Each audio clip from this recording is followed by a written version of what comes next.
Class 7 তৃতীয় পর্যায়ক্রমিক মূল্যায়ন, বিষয় ইতিহাস, পূর্ণমান 70।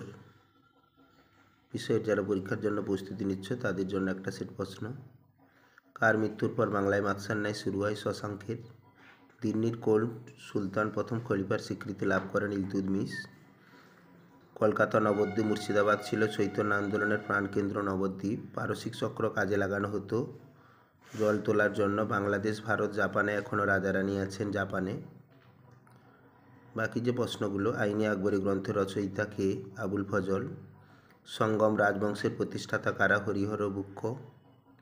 শিখদের পবিত্র ধর্মগ্রন্থের নাম কি? গুরু গ্রন্থ সাহেব। শিবাজি কোন অস্ত্রের সাহায্যে আফজল খাঁকে হত্যা করেছিলেন? বাঘনখ। সরকার এই শব্দটি কোন ভাষা থেকে এসেছে? ফরাসি বা ফার্সি। কৈবর্ত বিদ্রোহের নেতা কে ছিলেন? ভীম, রুদক, তিব্বত। এদের মধ্যে একজনের নাম লিখলেই হবে। হজরত মোহাম্মদের মৃত্যুর পর থেকে ইসলামীয় জগতের প্রধান শাসক ছিলেন খলিফা। হিন্দি ভাষায় 2 পংক্তির কবিতাকে দোহা বলে। কিতাব অল হিন্দ গ্রন্থের রচয়িতা আল বিরুনি। 26শে জানুয়ারি প্রজাতন্ত্র দিবস পালন করা হয়। Iltutmish, Razia, Ibn Battuta, Balban.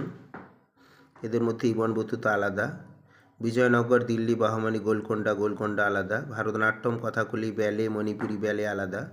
Craze, কৃপান, কংঘা, কলম আলাদা। গ্রাম পঞ্চায়েত, পঞ্চায়েত সমিতি, পৌরসভা, জেলা পরিষদ, পৌরসভা আলাদা।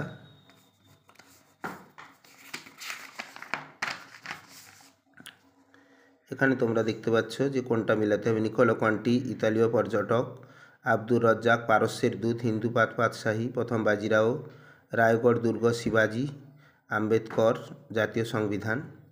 6 দাগে তোমরা দেখতে পাচ্ছ যে কোন বিবৃতিটা সঠিক সেটা তোমাদেরকে করে ফেলতে হবে, নিজেরা করে নেবে। সেই সঙ্গে তোমাদের আরও জানিয়ে রাখি, সত্য মিথ্যা নির্ণয় করো, এটাও তোমরা নিজেরা করবে। 8 দাগে যে 2 নম্বরের প্রশ্নগুলো 7টা করতে হবে নিজেরা। 9 দাগে সংক্ষেপে 8-10টি বাক্যে উত্তর দাও, যে কোনো 5টি বড় প্রশ্ন তোমরা ভালো করে নেবে। এপাশেও 4 নম্বর পেজে 2টো প্রশ্ন আছে, পুরো প্রশ্নটা তোমরা ভালো করে নেবে। আশা করি পরীক্ষাতে অনেক প্রশ্ন তোমরা কমন পাবে। এরকম সুন্দর সুন্দর কোশ্চেন পেতে অবশ্যই চ্যানেলটিকে তোমরা সাবস্ক্রাইব করে রাখবে। Thank you.